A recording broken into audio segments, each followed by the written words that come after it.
Hello hi welcome नमस्ते, मेरा नाम ऋतिक और आज हम फिर से बात करेंगे एक और इंटरेस्टिंग कंसेप्ट के ऊपर। तो ये वीडियो उन बच्चों के लिए मोस्ट इंपॉर्टेंट होने वाली है जिनके पास सब्जेक्ट है मनी एंड बैंकिंग या फिर मनी एंड फाइनेंशियल मार्केट्स। तो चलिए शुरू करते हैं आज की वीडियो को। तो हम बात कर रहे थे लेसन नंबर 1 यानी कि मनी के बारे में, और ये हमारा लेसन नंबर 1 का आखिरी कंसेप्ट यानी कि आखिरी वीडियो होने वाली है। उम्मीद है आप लोग हर एक टॉपिक को सीरीज वाइज ही देख रहे हो, वरना आपको कुछ टॉपिक्स को समझने में दिक्कतें आ सकती हैं। ठीक है, तो चलो शुरू करते हैं आज का टॉपिक।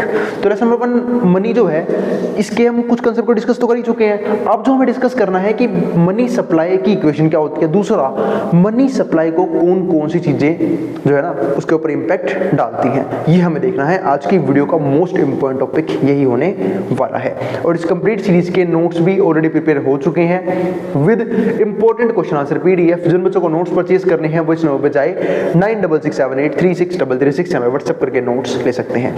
अब हम शुरू करते हैं कंसेप्ट। अब कंसेप्ट क्या है हमारे पास यहाँ पे, money supply equation and it's determinants, यानी कि मनी सप्लाई की इक्वेशन क्या होती है और मनी सप्लाई को कौन कौन सी चीजें जो है ना, कौन कौन सी डिटरमिनेंट्स जो है वो अफेक्ट कर सकते हैं। पहले समझते हैं मनी सप्लाई का मतलब क्या होता है। जब हम मनी सप्लाई की बात करते हैं तो मनी सप्लाई हम एक ऐसी स्टडी को बोलते हैं जो ये चेक करता है कि एक इकोनॉमी के अंदर कितना पैसा सर्कुलेशन के अंदर है, यानी कितना पैसा बार बार घूम रहा है, तो उसको हम क्या बोलते हैं, मनी सप्लाई बोलते हैं। और जैसे कि मैंने आपको प्रीवियस वीडियोस में भी समझाया था कि मनी सप्लाई अगर ज्यादा होगी तो भी इकोनॉमी में प्रॉब्लम्स आती हैं, और अगर मनी सप्लाई कम होगी तो भी इकोनॉमी में प्रॉब्लम आती हैं। यानी कि मनी सप्लाई भी एक बैलेंस अमाउंट में होना बहुत जरूरी है, ना ही तो बहुत ज्यादा ना ही बहुत कम, क्योंकि ये दोनों चीजें जो है ना वो दिक्कतें क्रिएट करते हैं इकोनॉमी के अंदर। ठीक है, तो अब बात करें मनी सप्लाई को कौन कौन सी चीजें अफेक्ट करती है। मेन 3 चीजें हैं।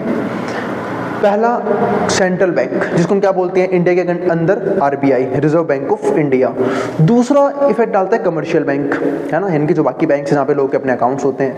तीसरा इंडिविजुअल बिहेवियर। ये 3 चीजें जो है ना वो बहुत ज्यादा इंपैक्ट डालते हैं मनी सप्लाई के ऊपर, और कैसे कैसे इंपैक्ट डालती हैं तीनों चीजें वो सब कुछ डिस्कस करने वाले हैं हम इसी कंप्लीट वीडियो के अंदर। सबसे पहले समझते हैं हम मनी सप्लाई की इक्वेशन को और उसके डिटरमिनेंट्स को। तो money supply equation is a crucial tool, ये काफी इंपॉर्टेंट टूल है for understanding how much money circulates. जैसे कि मैंने अभी भी आपको बताया था कि कितना पैसा इकोनॉमी के अंदर सर्कुलेशन में होता है in an economy based on a set monetary base, जो भी मॉनेटरी बेस सेट कर रखा है उसके हिसाब से।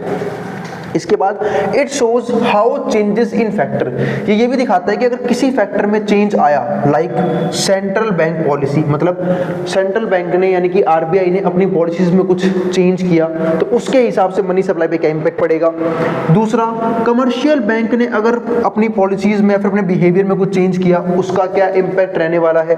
और individual preferences influence the availability of funds, तो ये सारी चीजें जो है ना वो कहीं ना कहीं मनी सप्लाई के ऊपर इंपैक्ट डालती हैं। बाय कैप्चरिंग द रिलेशनशिप, जब हम रिलेशनशिप देखते हैं between the monetary base and the resulting money supply, this equation helps analyse economic activity. तो जो इक्वेशन है ना ये हमारी हेल्प करती है इकोनॉमिक एक्टिविटी को समझने में या फिर मनी सप्लाई को समझने में। अब इक्वेशन है क्या, इक्वेशन है m equals to CD + 1 CD + pi + ED × MB। अब बात है ये सब चीजें होती क्या है, वो सब चीजें मैंने यहाँ पे डिफाइन कर दी है। वेयर m हमारा क्या हो गया, मनी मल्टीप्लायर, ये m क्या होता है, मनी मल्टीप्लायर। और मनी मल्टीप्लायर जितना ज्यादा होगा मनी सप्लाई उतनी ज्यादा होगी, मनी मल्टीप्लायर जितना कम होगा मनी सप्लाई उतनी ही कम होगी। यानी कि मनी मल्टीप्लायर का मनी सप्लाई से एक तरह से डायरेक्ट रिलेशन है, पॉजिटिव रिलेशन देखने को मिलता है। इसके बाद CD क्या होता है, करेंसी टू डिपॉजिट रेशियो, कि करेंसी का डिपॉजिट रेशियो कितना है, करेंसी टू डिपॉजिट रेशियो यानी कितनी करेंसी है और उसमें से डिपॉजिट कितना किया जाता है। तो CD दिखाता है करेंसी टू डिपॉजिट रेशियो। पाई हमारा क्या हो गया, रिक्वायर्ड रिजर्व रेशियो। आप सबको पता है इस बात का कि जो बैंक है, बैंक में बड़ा पैसा जमा करते हैं, लेकिन बैंक उस पैसे में से कुछ ही पैसा अपने पास एज अ रिजर्व रखता है, बाकी सब पैसे को वो लोन पे डालता है ताकि बैंक भी इनकम जनरेट कर पाए। ठीक है, तो वो जो पैसा अपने पास रिजर्व में रखता है ना उसको हम क्या बोलते हैं, रिजर्व रेशियो, जो कि जनरली आरबीआई डिटरमाइन करता है, यानी कि रिजर्व बैंक ऑफ इंडिया बोलता है कि भाई आपको इतना पैसा कम से कम रिजर्व में रखना ही है कि अगर एक पर्सन अपने पैसे को निकालना चाहे तो उस पैसे को निकाल पाएगा। तो वही चीज यहाँ पे है। तो पाई हमारा क्या होगा, है रिक्वायर्ड रिजर्व रेशो। इसके बाद हमारे पास ईडी क्या होता है, एक्सेस रिजर्व रेशो। कितना पैसा एक्सेस में रखा हुआ है बैंक ने अपने पास कि कल को अगर कोई दिक्कतें आई बैंक के अंदर तो हम उस पैसे से यूज करके उस दिक्कत को सोल्व कर सकते हैं, उस प्रॉब्लम को सोल्व कर सकते हैं। इसके बाद अगला पॉइंट क्या आता है हमारा, एमबी क्या होता है, मॉनेटरी बेस्ड।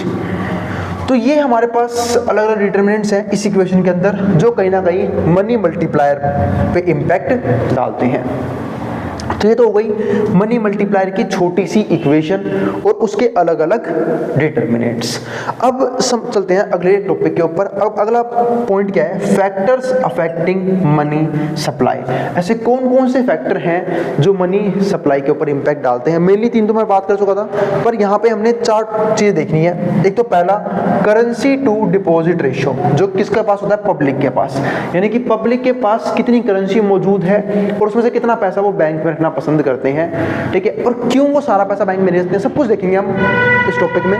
तो पहला इंपैक्ट आता है करेंसी टू डिपॉजिट रेशियो की वजह से, जिसका इंपैक्ट किसकी वजह से होता है, पब्लिक की वजह से, यानी कि पब्लिक की वजह से ये चीज इंपैक्ट में आती है। दूसरा एक्सेस रिजर्व रेशियो। अब एक्सेस रिजर्व रेशियो यानी कि जो पैसा बैंक अपने पास एक्स्ट्रा में रखता है कि अगर कभी पब्लिक ने जरूरत से ज्यादा डिमांड कर ली पैसों की तो हम उस रिजर्व को यूज करके उस पैसे को पे कर पाएंगे। तो ये हो गया एक्सेस रिजर्व रेशियो जो होता है कमर्शियल बैंक के पास, तो कमर्शियल बैंक इसको अपने हिसाब से एडजस्ट करती है। तीसरा रिक्वायर्ड रिजर्व रेशियो। अब रिक्वायर्ड रिजर्व रेशियो का मतलब क्या है कि भाई आरबीआई ने एक फिक्स अमाउंट, एक फिक्स परसेंटेज डिटरमाइन कर दिया कि भाई ये तो आपको निश्चित ही अपने पास रखना है। सपोज करते हैं कि किसी पर्सन ने 1 लाख रुपए जमा करवाए और आरबीआई ने क्या बोला, आपको 10% कम से कम अपने पास रखना ही होगा, यानी कि 1 लाख का 10% 10,000 रुपए आपको अपने पास रखना होगा। अब बाकी 90,000 रुपए लोन पे डाल सकते हो। तो central bank RBI required reserve ratio को मेंटेन करती है। इसके बाद मॉनेटरी बेस्ड जो भी पॉलिसी वगैरह होती है वो सब किसके पास होती है, सेंट्रल बैंक आरबीआई ही इन चीजों को डिटरमाइन करता है। तो ये तो हो गए वो फैक्टर्स। अब समझते हैं ये फैक्टर किस किस तरीके से इन्फ्लुएंस करते हैं। अब पहला पॉइंट समझते हैं। अब इसमें पॉइंट क्या आता है हमारे पास, factor influencing the money supply. ऐसे फैक्टर जो मनी सप्लाई को अफेक्ट तो करते हैं, इन्फ्लुएंस तो करते हैं फ्रॉम पब्लिक पर्सपेक्टिव, यानी कि पब्लिक के पर्सपेक्टिव के हिसाब से, जिसमें से पहला पॉइंट क्या आता है, इनकम।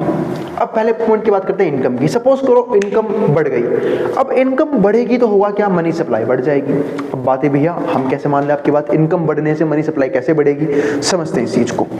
एक रूल होता है कि ना जनरली कंज्यूमर जिस रेट से इनकम बढ़ती है उस रेट से कंजप्शन को नहीं बढ़ाता, है ना। हम सब जानते हैं कि कंज्यूमर की इनकम धीरे धीरे बढ़ रही है, जब इनकम बढ़ेगी तो वो ज्यादा पैसा कंजप्शन की तरफ ना लगा के सेविंग की तरफ लगाना शुरू कर देगा। अब सेविंग करने के लिए अपने पैसों को रखे है कहाँ, बैंक्स में, क्योंकि अब उसके पास एक्सेस कैश आ रहा है। और हम सब जानते हैं कि जनरली लोगों का माइंडसेट ये होता है कि भाई कैश जो है ना वो घर में रखना सेफ नहीं होता, तो लोग अपने पैसे को बैंक में जमा करवा जाते हैं, है ना। तो यानी कि मैं कह सकता हूँ कि बैंक के पास पैसा ज्यादा आएगा। अब जब बैंक के पास पैसा ज्यादा आएगा तो बैंक उस पैसे को लोन पे लगा सकती है, यानी कि कहीं ना कहीं बैंक का मनी मल्टीप्लायर बढ़ेगा। तो मैं कहना ये चाह रहा हूं कि जब भी इनकम किसी कंज्यूमर की बढ़ती है, किसी पर्सन की इनकम बढ़ती है, तो होता क्या है, जो हमारा करेंसी टू डिजायर्ड रेशियो है ना वो बढ़ जाता है। वो बढ़ने की वजह से मनी मल्टीप्लायर बढ़ जाता है, बैंक में ज्यादा पैसा जमा होता है, तो बैंक उस पैसे को लोन पे लगा देती है, जिसकी वजह से मनी सप्लाई बढ़ जाती है। तो ये होता है एक रीजन की इनकम बढ़ने की वजह से मनी सप्लाई क्या करती है, राइज करती है। अब बात है दूसरे पॉइंट की। दूसरा पॉइंट हमारे पास यहाँ पे क्या आता है, इंटरेस्ट ऑन चेकेबल डिपॉजिट। अब बात है कि भैया इंटरेस्ट ऑन चेकेबल डिपॉजिट का मतलब क्या है कि हमने जो भी वहां पे डिपॉजिट करवा रखा है उस पे इंटरेस्ट कैसा मिल रहा है, इस चीज पे भी डिपेंड करता है। सपोज करो एज अ कंज्यूमर, ठीक है, एज इनकम जनरेटर मेरे को इंटरेस्ट ज्यादा मिल रहा है अपने उस अमाउंट को जो मैंने बैंक में रखा हुआ है, तो क्या मैं पैसे को कैश की फॉर्म में रखना पसंद करूंगा? मैं बिल्कुल पसंद नहीं करूंगा। क्यों? क्योंकि कैश हम सब जानते हैं इन्फ्लेशन की वजह से डेप्रिशिएट होता रहेगा टाइम के हिसाब से, लेकिन जो पैसा बैंक में रखा हुआ है और अगर बैंक मुझे ज्यादा इंटरेस्ट दे रहा है तो वो बैंक में रखने में फायदा है, क्योंकि वो एक तरह से इन्वेस्टमेंट हो जाएगी मेरी, जिसपे मुझे एक ज्यादा इंटरेस्ट मिलेगा, ज्यादा ब्याज का पैसा मिलेगा। तो वही चीज यहाँ पे है इंटरेस्ट ऑन चेकेबल डिपॉजिट, कि अगर इंटरेस्ट रेट ज्यादा है तो इंटरेस्ट रेट ज्यादा होने की वजह से मैं क्या करूंगा, बैंक में पैसा रखूंगा अपना, तो कहीं ना कहीं फिर से वही बात, करेंसी टू डिजायर्ड रेशियो क्या होगा, राइज करेगा, बैंक के पास पैसा ज़्यादा आएगा, बैंक उसे लोन पे लगाएगी जिससे मनी मल्टीप्लायर बढ़ेगा और मनी सप्लाई बढ़ेगी। तो हम एक चीज़ और कह सकते हैं कि इंटरेस्ट का और मनी सप्लाई का पॉजिटिव रिलेशन है। इंटरेस्ट रेट बढ़ेगा, लेकिन पब्लिक पॉइंट ऑफ व्यू से, अभी मैं आपको नीचे इसका उल्टा भी समझाऊंगा, पब्लिक पॉइंट ऑफ व्यू से ये चीज़ क्या होती है, पॉजिटिव होती है, क्योंकि हम यहाँ पे बात कर रहे हैं जनरल पब्लिक की जो अपना पैसा बैंक में रखती है, तो वो इंटरेस्ट की वजह से ज़्यादा बैंक में पैसा डिपॉजिट करवाएंगी और ज़्यादा डिपॉजिट की वजह से मनी सप्लाई जो क्या होगी, बढ़ जाएगी। इसके बाद आता है हमारे पास यहाँ पे तीसरा पॉइंट। तीसरा पॉइंट क्या है, प्रोबेबिलिटी ऑफ बैंक फेलियर। अब इसका और मनी सप्लाई का उल्टा रिलेशन होता है। अगर मान लो कि जनरली लोगों को लगता है कि भाई ये बैंक जो है वो क्या होने वाला है, फेल होने वाला है, फिर बैंक जो है फ्यूचर में फेल्स हो सकते हैं, बैंकिंग सिस्टम फेल हो सकता है, तो ऐसे केसेस में होता पता है क्या है, जो लोग हैं ना वो अपना पैसा बैंक में रखना पसंद नहीं करते, और जब वो बैंक में पैसा रखना पसंद नहीं करेंगे, उन्हें डर लगेगा बैंक में पैसा रखने से, तो होगा क्या, बैंक के पास पैसा नहीं आएगा, मनी मल्टीप्लायर गिर जाएगा, मनी सप्लाई भी गिर जाएगी। तो हमने यहाँ पे क्या देखा कि अगर प्रोबेबिलिटी है बैंक के फेलियर की, ऐसे केसेस में एक नेगेटिव इम्पैक्ट हमें देखने को मिलता है मनी सप्लाई के ऊपर, मनी सप्लाई कम हो जाती है। इसके बाद फोर्थ पॉइंट क्या आता है, इलीगल एक्टिविटी। भाई जो भी इलीगल एक्टिविटी है, फॉर एग्जांपल बहुत से लोग जो हैं वो चीज़ें इलीगल करते हैं, और इलीगल एक्टिविटी हमेशा कैश में की जाती है, वो कभी भी बैंक से नहीं होती है, क्योंकि जनरली लोगों को पता होता है कि भाई बैंक की हर एक ट्रांजैक्शन का रिकॉर्ड गवर्नमेंट के खाते में है, तो जिस चीज़ की वजह से वो लोग बैंक से कभी भी कोई भी वाइट काम और कोई भी ब्लैक काम नहीं करते हैं। जनरली आपने देखा होगा, चाहे वो ड्रग्स वगैरह हो, ड्रग्स का काम हो, या फिर कभी आपने देखा होगा कि अगर आप कोई प्रॉपर्टी भी लेने जाते हो तो कुछ पैसा ही आपको कैश देना होता है, बाकी सारा पैसा आपको कुछ पैसा ही बैंक से देना होता है, बाकी सारा पैसा जो है ना वो सब क्या आता है, कैश में आता है। यानी कि बाकी सारी डील, इलीगल डील हमेशा कैश में ही की जाती है, यानी कि ब्लैक मनी की फॉर्म में ही की जाती है। तो इलीगल एक्टिविटी अगर हो रही है इकोनॉमी में ज़्यादा, इसका मतलब क्या है कि बैंक के पास ज़्यादा पैसा जमा नहीं हो रहा है, लोग अपने पास कैश रख रहे हैं ताकि वो इलीगल एक्टिविटी कर पाएं, जिसकी वजह से होगा क्या, मनी सप्लाई फिर से कम हो जाएगी, क्योंकि बैंक में डिपॉजिट्स कम हो रहे हैं, है ना। जैसा कई बार होता भी है कि कई बार लोगों का जो है ना, जो भी बिजनेस वगैरह होता है वो जो लोग कैश में करना पसंद करते हैं। कैश में क्यों करना पसंद करते हैं, ताकि बैंक में पैसा जमा ना हो, बैंक में ज़्यादा ट्रांजैक्शंस ना हो, और बैंक में ट्रांजैक्शन नहीं होगी तो गवर्नमेंट को हिसाब नहीं देना पड़ेगा, जिससे क्या होगा, उनका पैसा टैक्स से बचाया जा सकता है, और वो एक तरह से ब्लैक मनी की तरह ही ट्रीट किया जाता है। तो तीसरे केस में भी मनी सप्लाई गिरी थी, इलीगल एक्टिविटी केस में मनी सप्लाई गिर गई। इसके बाद आते हैं फिफ्थ पॉइंट के ऊपर। फिफ्थ पॉइंट में क्या है, फीस ऑन चेकेबल डिपॉजिट। कई बार क्या होता है, बैंक जो है ना वो डिपॉजिट के ऊपर या फिर अपनी सर्विसेज के लिए बहुत ज़्यादा चार्जेस काटता है ना, जिसकी वजह से क्या होता है, लोग ज़्यादा परेशान होते हैं बैंक से, तो वो करते क्या है, वो ज़्यादा ट्रांजेक्शन कैश में करना पसंद करते हैं, बैंक में अपने पैसे को डिपॉजिट नहीं करते, ताकि वो इन फालतू के चार्जेस से खुद को बचा पाएँ, जिसकी वजह से होता क्या है, फिर से वही बात कि बैंक में पैसा डिपॉजिट नहीं होगा, मनी सप्लाई और जो मनी मल्टीप्लायर है वो क्या हो जाएगा, कम हो जाएगा, तो मनी सप्लाई भी क्या हो जाएगी, कम हो जाएगी। तो इसका भी एक नेगेटिव इंपैक्ट पड़ता है। अगर फीस ज़्यादा है चेकेबल डिपॉजिट पे तो मनी सप्लाई कम हो जाएगी, और अगर बैंक ना के बराबर चार्जेस काट रहा है तो क्या होगी, मनी सप्लाई बढ़ जाएगी, क्योंकि फिर लोग जो है वो बैंक में इजीली पैसे जमा करवाएंगे। तो ये हो गए हमारे 5 पॉइंट। अब बढ़ते हैं अगले पॉइंट की तरफ। अब अगला पॉइंट हमारे पास यहाँ पे क्या आता है, factors influencing the money supply from the commercial banks perspective, कि कमर्शियल बैंक कैसे अलग तरीके से मनी सप्लाई पे इम्पैक्ट डालता है या फिर इन्फ्लुएंस करता है। The banking system influences the money supply, जो बैंकिंग सिस्टम है वही मनी सप्लाई को क्या करती है, अफेक्ट करती है through adjustment in excess reserve ratio. अगर वो एडजस्टमेंट करती है एक्सेस रिजर्व रेशियो में, तो देखो क्या होता है कि कई बार बैंक को लगता है कि भाई ज़्यादातर लोग जो हैं वो अपने पैसे का डिमांड करेंगे, तो वैसे तो आरबीआई ने पहले से एक रेट डिटरमाइन कर रखा होता है, जिसको हम यहाँ पे क्या बोलते हैं, रिक्वायर्ड रिजर्व रेशियो, है ना। तो रिक्वायर्ड रिजर्व रेशियो जब डिटरमाइन कर रखा होता है आरबीआई ने, तो होता क्या है, वो तो मैंडेटरी है बैंकों के लिए मेंटेन करना, उतना तो बैंक को मेंटेन करना ही पड़ेगा। लेकिन कई बार क्या होता है, बैंकों को ये लगता है कि भाई लोग जो है कई बार ज़्यादा पैसा मांगने ना आ जाए और हमारे पास वो पैसा ना हो, तो ऐसे केसेस में लोगों का भरोसा बैंक पे से उठ सकता है, तो जिसकी वजह से बैंक क्या करता है, अपना एक एक्सेस रिजर्व रेशियो भी मेंटेन रखता है। अगर बैंकों को लग रहा है कि लोग मनी की डिमांड ज़्यादा करेंगे तो वो एक्सेस रिजर्व रेशियो मेंटेन करना पड़ता है, मेंटेन करती है बैंक, जिसकी वजह से मनी सप्लाई कम होती है। यानी कि अब वो बैंक जो है वो अपने पास जो पैसा आ रहा है डिपॉजिट में, उसका ज़्यादातर पैसा एक्सेस रिजर्व रेशियो में यूज़ कर रही है, जिसकी वजह से होगा क्या, वो कम से कम पैसा उधार पे दे रही है, और जिसका कारण क्या बनेगा कि मनी सप्लाई कम हो जाएगी। तो ये एक तरीका होता है मनी सप्लाई कम करने का। लेकिन अगर बैंक एक्सेस रिजर्व रेशियो को मेंटेन नहीं कर रही या फिर कम मेंटेन कर रही है, कम अमाउंट मेंटेन कर रही है उसके अंदर, तो ऐसे केसेस में बैंक जो है वो ज्यादा पैसा लोगों को लोन पे दे सकती है, जिसकी वजह से होगा क्या, क्रेडिट क्रिएशन ज़्यादा बड़े लेवल पे होगा, मनी मल्टीप्लायर बढ़ेगी तो मनी सप्लाई भी क्या हो जाएगी, बढ़ जाएगी। हायर एक्सेस रिजर्व रेशियो, देखो यहाँ पे लिख भी दिया है, अगर एक हायर एक्सेस रिजर्व रेशियो है limits the availability of loans, तो कहीं ना कहीं जो अवेलेबिलिटी है लोन की वो क्या हो जाती है, कम हो जाती है, लिमिट हो जाती है, thereby decreasing the money supply, तो क्या हो जाएगी, मनी सप्लाई क्या हो जाएगी, यहाँ पे कम हो जाएगी। कन्वर्सली अगर हम इसका उल्टा देखें, a lower excess reserve ratio, अगर एक एक्सेस रिजर्व रेशियो कम है, एक्सपेंड्स मनी सप्लाई, तो मनी सप्लाई को यहाँ पे क्या होता है, इंक्रीज हो जाता है as more funds become available for lending, क्योंकि ज़्यादा फंड जो है वो लैंडिंग के लिए मौजूद है। तो ये हमारे पास एक पॉइंट हो गया। इसके बाद बढ़ते हैं अगले पॉइंट की तरफ। अगला पॉइंट हमारे पास यहाँ पे क्या आता है, factors influencing the excess reserve ratio. ऐसे कौन कौन से फैक्टर हैं जो इन्फ्लुएंस करते हैं एक्सेस रिजर्व रेशियो को, and consequently impacting money supply, और मनी सप्लाई को भी इम्पैक्ट करते हैं। पहला क्या आता है इसमें, रिस्क ऑफ डिपॉजिट विड्रॉल्स।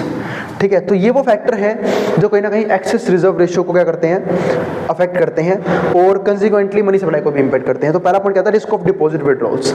इसका मतलब क्या है कि भाई बैंक्स को लग रहा है कि जो भी डिपॉजिट है उसके ऊपर विड्रॉल्स बहुत जल्दी हो सकते हैं, तो हो क्या सकता है इस केस में, तो जो बैंक है वो ज़्यादा एक्सेस रिजर्व रेशियो मेंटेन करता है। अब जब बैंक रिजर्व रेशियो में ज़्यादा पैसा रखेगा तो बैंक के पास लोन देने के लिए कम पैसा बचेगा, जिसकी वजह से होगा क्या, क्रेडिट क्रिएशन और मनी मल्टीप्लायर कम हो जाएगी, तो मनी सप्लाई भी क्या हो जाएगी, कम हो जाएगी। अगला पॉइंट क्या आता है, मार्केट इंटरेस्ट ऑन लोन्स।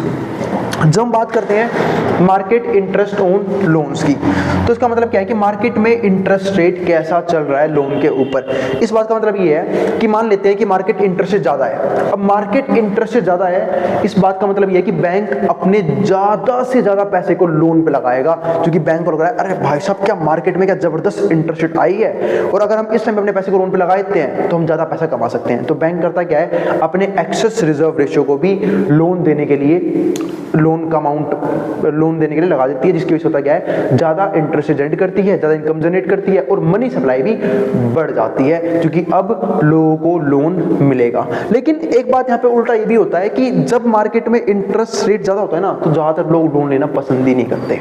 अगर हम पब्लिक के पॉइंट ऑफ व्यू समझे तो, क्योंकि पब्लिक लोन कब लेगी, जब लोन लेना सस्ता पड़ेगा, लोन इजीली अवेलेबल होगा, ठीक है, और लोन की कॉस्ट भी क्या है, ये कम आएगी। क्योंकि अगर लोन पे ब्याज ज़्यादा महंगा मिलेगा तो लोग लोन लेना पसंद नहीं करते, क्योंकि उन्हें पता होता है कि वो एक डेट ट्रैप में फंस सकते हैं, जो समझदार हैं। हाँ, मजबूरी के केस में बात अलग हो जाती है, लेकिन ऐसे केसेस में बैंक तो लोन देना पसंद करेगा, लेकिन पब्लिक लोन लेना पसंद नहीं करती। लेकिन फिर भी जो बैंक है वो अपने एक्सेस रिजर्व को खाली करती है इस केस में, तो मनी सप्लाई इस केस में बढ़ जाती है। इसके बाद तीसरा पॉइंट क्या आता है, interest rate on borrowed reserve. अब ये चीज देखो, कई बार क्या होता है कि जो यहाँ पर रिक्वायर्ड रिजर्व रेशियो है, जो आरबीआई ने डिटरमाइन कर रखा है, उससे बैंक जो है ना अपने खर्चे को फुलफिल नहीं कर पाता, लोगों को पैसा नहीं दे पाता, तो बैंक को एक फंड, कई बार ना फंड बोरो करना पड़ता है। कई बार आरबीआई से ही फंड बोरो करती है, तो भाई अगर बैंक भी पैसा उधार लेती है तो बैंक को भी ब्याज का देना पड़ेगा। अगर बैंक को ब्याज देना पड़ेगा तो इस बात का मतलब क्या है कि बैंक का ज़्यादातर पैसा जो बैंक खुद कमा रही है लोन के जरिए, वो ज़्यादातर ब्याज देने में चला गया। तो बैंक करती क्या है, वो खुद का एक्सेस रिजर्व रेशियो मेंटेन करना शुरू कर देती है, ताकि बैंक को किसी दूसरे बैंक को या फिर आरबीआई को ब्याज ना देना पड़े। तो वही चीज यहाँ पे है कि interest rate on borrowed reserve, कि अगर बोरोड रिजर्व पे इंटरेस्ट रेट ज्यादा है तो बैंक अपना खुद का पैसा ही एक्सेस रिजर्व में मेंटेन करना पसंद करती है, ताकि किसी और से उधार ना लेना पड़े, जिसकी वजह से हुआ क्या, फिर से एक्सेस रिजर्व रेशियो बढ़ जाएगा, मनी सप्लाई कम हो जाएगी। तो ये वाला पॉइंट भी काफी इंपॉर्टेंट है। ठीक है। अब इसके बाद अगला पॉइंट हमारे पास यहाँ पे क्या आता है, factors influencing the money supply from central banks perspective, कि सेंट्रल बैंक के पर्सपेक्टिव के अकॉर्डिंग कैसे वो मनी सप्लाई को चेंज करते हैं। इसमें सबसे पहला पॉइंट आता है मॉनेटरी बेस। इसको हम मॉनेटरी पॉलिसी बोलते थे। आप लोगों ने अगर कुछ इकोनॉमिक्स में कुछ सीरीज पढ़ी होंगी, वहां पे आपने पढ़ा होगा फिजिकल पॉलिसी के बारे में, मॉनेटरी पॉलिसी के बारे में, कि मॉनेटरी पॉलिसी में जो आरबीआई है, जो हमारी गवर्नमेंट का बैंक है, वो इंटरेस्ट रेट को चेंज करके मनी सप्लाई को बदलने की कोशिश करती है। जैसे फॉर एग्जांपल, अगर मनी सप्लाई कम चल रही है इकोनॉमी के अंदर, तो भाई जब मनी सप्लाई कम होगी तो एग्रीगेट डिमांड भी कम हो जाती है, क्योंकि लोगों के पास पैसा नहीं है, लोग डिमांड नहीं कर पाएंगे, तो कहीं ना कहीं मार्केट में डिफ्लेशन आना शुरू होता है। तो गवर्नमेंट करती क्या है, वो गवर्नमेंट इंटरेस्ट रेट को कम कर देती है, आरबीआई इंटरेस्ट रेट को कम कर देती है। जब इंटरेस्ट रेट कम होगा तो लोगों के लिए लोन लेना क्या होगा, इजी हो जाएगा, यानी कि सस्ते में लोन अवेलेबल होगा, कम कॉस्ट जाएगी, तो लोग लोन लेंगे और उस लोन के पैसे से क्या करेंगे, अपने खर्चों को पूरा करेंगे, एग्रीगेट डिमांड को बढ़ाएंगे और मनी सप्लाई बढ़ जाएगी। तो हमने मॉनेटरी बेस में क्या समझा कि अगर इंटरेस्ट रेट कम है तो मनी सप्लाई बढ़ जाएगी, लेकिन वहीं पे अगर गवर्नमेंट को या फिर आरबीआई को ऐसा लगता है कि इकोनॉमी में ऑलरेडी मनी सप्लाई बहुत ज्यादा अमाउंट में है, तो ऐसे केसेस में आरबीआई इंटरेस्ट रेट को बढ़ा देती है ताकि लोगों को लोन लेना महंगा पड़े, लोग लोन लेना बंद कर दे, तो मनी सप्लाई क्या आ जाएगी, अपने आप ही कंट्रोल में आ जाएगी, यानी कि कम हो जाएगी। ये हो गया मॉनेटरी बेस। दूसरा होता है रिक्वायर्ड रिजर्व रेशियो। अब रिक्वायर्ड रिजर्व रेशियो में क्या होता है कि अगर रिक्वायर्ड रिजर्व रेशियो कम है तो मनी सप्लाई बढ़ेगी, यानी कि रिक्वायर्ड रिजर्व रेशियो का मनी सप्लाई से उल्टा रिलेशन है। अगर रिक्वायर्ड रिजर्व रेशियो कम है तो मनी सप्लाई ज्यादा होगी, अगर रिक्वायर्ड रिजर्व रेशियो ज्यादा है तो मनी सप्लाई कम होगी। कैसे कम और ज्यादा होगी समझते हैं एक बार। मान लेते हैं रिक्वायर्ड रिजर्व रेशियो 10% है, तो सपोज करो किसी ने 1 लाख रुपए बैंक में जमा करवाए, तो बैंक सिर्फ 10,000 रुपए अपने रिक्वायर्ड रिजर्व रेशियो में रखेगी और बाकी 90,000 रुपए को लोन में दे सकती है ना। तो यानी कि मनी सप्लाई ज्यादा अमाउंट से बढ़ेगी क्योंकि बैंक 90,000 रुपए लोगों को लोन में बांट रही है। लेकिन वहीं पे आरबीआई रोल में आई, आरबीआई क्या बोल रही कि हम तो भाई रिक्वायर्ड रिजर्व रेशियो 20% रखेंगे, तो भाई 1 लाख का 20% तो 20,000 रुपए होता है, तो अब सिर्फ 80,000 रुपए बच रहे हैं बैंक्स के पास जो लोन पे बैंक दे सकती है। ठीक है, इसका मतलब यही है कि अगर रिक्वायर्ड रिजर्व रेशियो कम है तो मनी सप्लाई बढ़ेगी, रिक्वायर्ड रिजर्व रेशियो ज्यादा है तो मनी सप्लाई कम हो जाएगी। तो उल्टा रिलेशन होता है मनी सप्लाई में और रिक्वायर्ड रिजर्व रेशियो में। उम्मीद है आपको यहाँ तक का कंसेप्ट समझ में आ गया है और यहीं पे हमारा चैप्टर क्या होता है फिनिश। अब हम मिलेंगे अगली वीडियो में जहाँ पे हम बात करेंगे इसके नेक्स्ट कंसेप्ट के बारे में। तो भाई अगर वीडियो पसंद आई हो तो वीडियो को लाइक कर देना और चैनल को सब्सक्राइब भी कर देना ऐसी वीडियोस के लिए। उन बच्चों में शेयर भी कर देना जिन बच्चों का एग्जाम होने वाला हो सेम सब्जेक्ट का। अब जिसको जो उतारना है वो उतार सकता है मेट्रो बोर्ड के सामने से।